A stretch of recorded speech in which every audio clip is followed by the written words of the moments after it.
You know, there was a time that Oliver Stone was getting Oscar nominations left and right for his movies. Even he was picking up Oscar wins.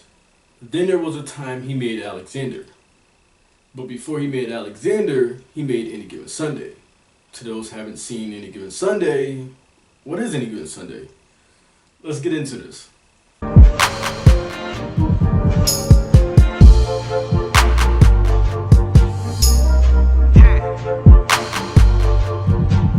This movie is it's a fictional pro football league, and the team is based in Florida, in Miami. The team is called the Miami Sharks. It's starring Jamie Foxx, who is a third string quarterback who seemed to have some kind of potential.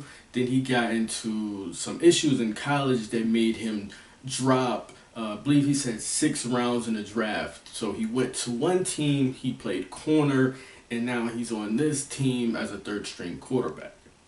The movie also has is an all-star cast lineup. The coach is Al Pacino, who was Coach Tony D'Amato, who is a veteran, real old school coach, and it seems like the only thing he has left is football, and even football itself is starting to pass him by.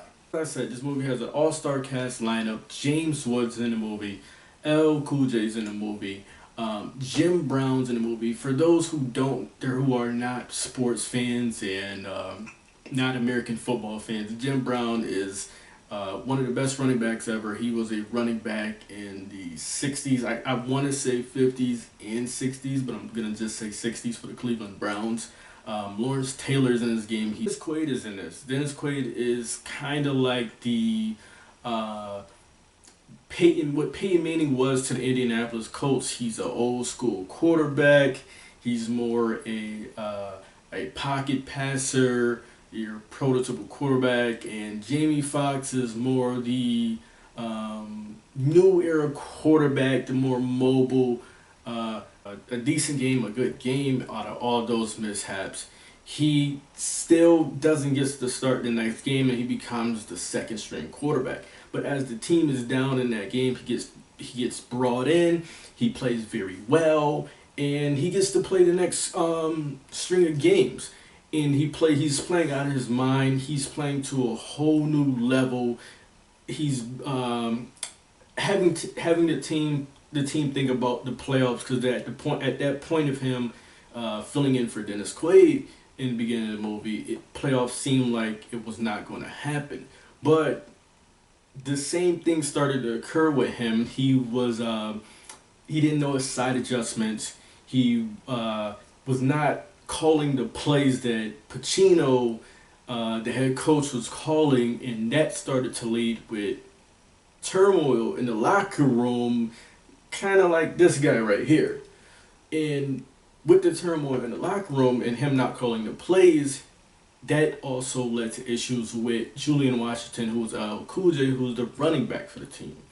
Now, the owner of the team is Cameron Diaz, and to him, she's thinking about relocating the team to LA. She's thinking about all these different things with the team, but it always comes back to money with her. She's very, very money hungry. The movie begins to slow down somewhere in the middle, getting out of the second act. It's not too many things I can say that I did not like about this movie. You can tell if you watch sports, if you watch American football, you can tell that when they say they were in New York, they really weren't in New York. They were still in Florida. When they said they were in LA, you can still tell they were in Florida. The jerseys for all the teams weren't the best looking, but I mean, when you have a cast that size with those bigger names, you can't really have the uniforms as the Oregon Ducks. So it's just those little things there that bothered me, were kind of negative things I thought about the movie. There's also one part at the end where it's pretty much of it's just a bad edit.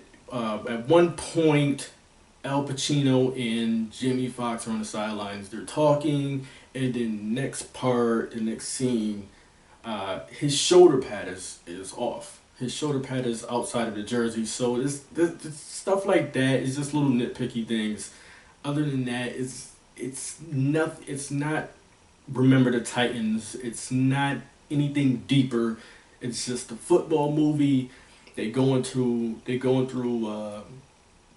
the head trauma before it became very big in the headlines of how it is today with the NFL. So I enjoy this movie.